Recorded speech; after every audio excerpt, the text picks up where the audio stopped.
Lahore central jail में दिनांक 23 मार्च 1931 के दिन का आरंभ बड़ा ही सामान्य था, लेकिन यह दिन तभी तक ही सामान्य रहा जब तक वार्डन चरत सिंह ने जेल में आकर सभी कैदियों से 4 बजे ही अपनी कोठरियों में जाने के लिए नहीं कह दिया। उन्होंने आदेश देते हुए कहा, यह आदेश ऊपर से आया है। सभी कैदी इस विषय के बारे में सोच ही रहे थे कि तभी जेल का नाई बरकत वहां के कमरों के सामने से बुदबुदाते हुए निकला।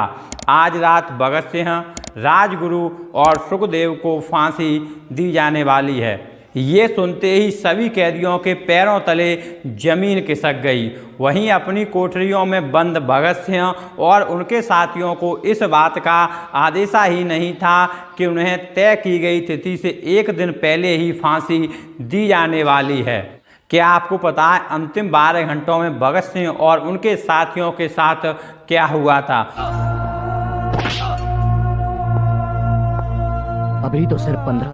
दोस्तों, इस वीडियो के माध्यम से जान रहे हैं कि आखिर के 12 घंटों में भगत सिंह और उनके साथियों के साथ क्या हुआ था और आखिर वो कौन सी वजह थी जिसकी वजह से उन्हें 1 दिन पहले ही फांसी दे दी गई और अंग्रेजों ने आखिर में उनके सबका क्या किया। दोस्तों, इन सभी सवालों के जवाब जाने इस वीडियो के माध्यम से, तो वीडियो के लास्ट तक बने रहें। जबरदस्त बम धमाका, भगत सिंह और दत्त गिरफ्तार। नेशनल आज आप लोगों को देखने को मिलेगा कि कैसे हिंदुस्तानी क्रांतिकारी अपने आदर्शों के लिए हंसते हुए मौत को रहें। भगत सिंह का जन्म 27 सितंबर 1907 को लायलपुर जिले के बंगा में हुआ था, जो अब पाकिस्तान में है। उस समय उनके चाचा अजीत सिंह और स्वान सिंह भारत की आज़ादी में अपना सहयोग दे रहे थे और ये दोनों गदर पार्टी के सदस्य थे। भगत सिंह पर इनका बहुत गहरा असर पड़ा था, इसीलिए बचपन से ही अंग्रेजों से घृणा करने लगे थे। 13 अप्रैल 1919 के जलियांवाला बाग हत्याकांड ने इनके जीवन पर बहुत गहरा प्रभाव डाला था। लाहौर के नेशनल कॉलेज की पढ़ाई छोड़कर भगत सिंह 1920 में महात्मा गांधी के साथ असहयोग आंदोलन में भाग लेने में लग गए। 14 वर्ष की आयु में ही भगत सिंह ने सरकारी स्कूलों की पुस्तकें और कपड़े जला दिए। इसके बाद उनके पोस्टर गांव में छपने लगे। 9 अगस्त 1925 को शाहजहाँपुर से लखनऊ के लिए चली 8 नंबर डाउन पैसेंजर से काकोरी नामक छोटे से स्टेशन पर सरकारी खजाने को लूट लिया गया। यह घटना काकोरी कांड के नाम से इतिहास में प्रसिद्ध है। इस घटना को अंजाम भगत सिंह, राम प्रसाद बिस्मिल और चंद्रशेखर आजाद जैसे और बहुत से क्रांतिकारियों ने दिया था। भगत सिंह ने राजगुरु के साथ मिलकर 27 दिसंबर 1928 को लाहौर के सहायक पुलिस अधीक्षक देपी सैंडर्स की हत्या कर दी थी। क्रांतिकारी साथी बटुकेश्वर दत्त के साथ मिलकर भगत सिंह ने अलीपुर रोड दिल्ली स्थित ब्रिटिश भारत की तत्कालीन सेंट्रल असेंबली में सभागार में 8 अप्रैल 1929 को अंग्रेज सरकार को जगाने के लिए बम और पर्चे फेंके।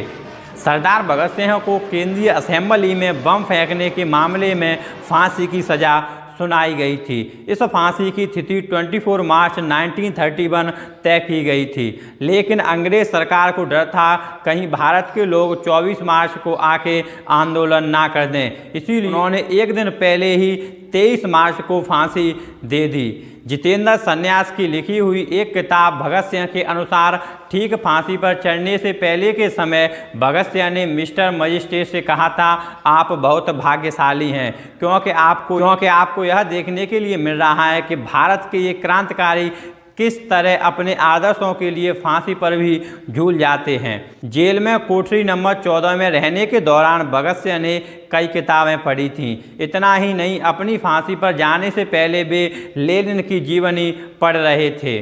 जब जेल के अधिकारियों ने उनसे कहा कि अब तुम्हारी फांसी का समय आ गया है, तब उन्होंने कहा, जरा ठहरिए, पहले एक क्रांतिकारी को दूसरे के क्रांतिकारी से मिल तो लें। इसके कुछ मिनटों के बाद ही किताब को ऊपर उछालकर भगत सिंह ने कहा, ठीक है, अब चलो। फांसी पर जाते समय भगत सिंह सुखदेव और राजगुरु तीनों के चेहरे पर जरा सी भी शिखर नहीं थी।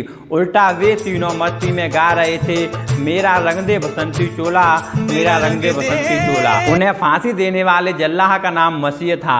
इन तीनों क्रांतिकारी के फांसी के तख्ते पर पहुंचते ही जेल में सरफरोशी की तमन्ना अब हमारे दिल में है, इंकलाब जिंदाबाद और हिंदुस्तान आज़ाद हो जैसे नारों की गूंज से भर गई। फिर तीनों मुस्कुराते हुए फांसी के फंदे पर झूल गए। इन तीनों ने जेल में रहकर अपनी बहादुरी, आत्मविश्वास और त्याग का अद्भुत परिचय दिया था। इसी कारण इनको फांसी देने के बाद भी अंग्रेजों को डर सता रहा था कि इनको फांसी देने की घटना से कोई आंदोलन न भड़क जाए। अंग्रेज अपने इसी डर के चलते इनके मृत शरीर के टुकड़े कर इनको बोरियों में भरकर फिरोजपुर ले गए और वहां जाकर इन पर मिट्टी का तेल डालकर आग लगा दी।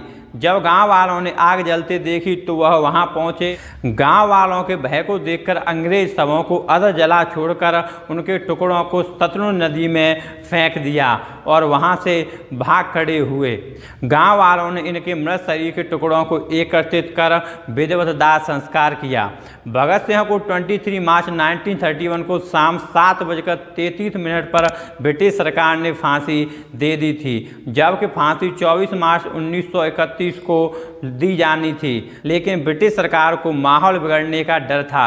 इसीलिए तो उन्होंने क्रांतिकारियों को चुपके से फांसी पर चढ़ा दिया। 22 मार्च 1931 को अपने क्रांतिकारी साथियों को लिखे पत्र में भगत सिंह ने कहा था, जीने की इच्छा मुझ में भी है, मैं इसे छिपाना नहीं चाहता। मेरे दिल में फांसी से बचने का लालच कभी नहीं आया। मुझे बेताबी से अपनी अंतिम परीक्षा का इंतजार है। 23 मार्च 1931 को 21 साल के उस लड़के और उसके दोस्तों ने अपनी मौत के बाद लोगों के मन स्वतंत्रता को लेकर ऐसी आग भर दी थी जो कि देश की स्वतंत्रता के बाद ही बुझी थी। तो दोस्तों, आप सबको यह वीडियो पसंद आए उसे लाइक करें, शेयर करें और ऐसी वीडियो देखने के लिए हमारे चैनल को सब्सक्राइब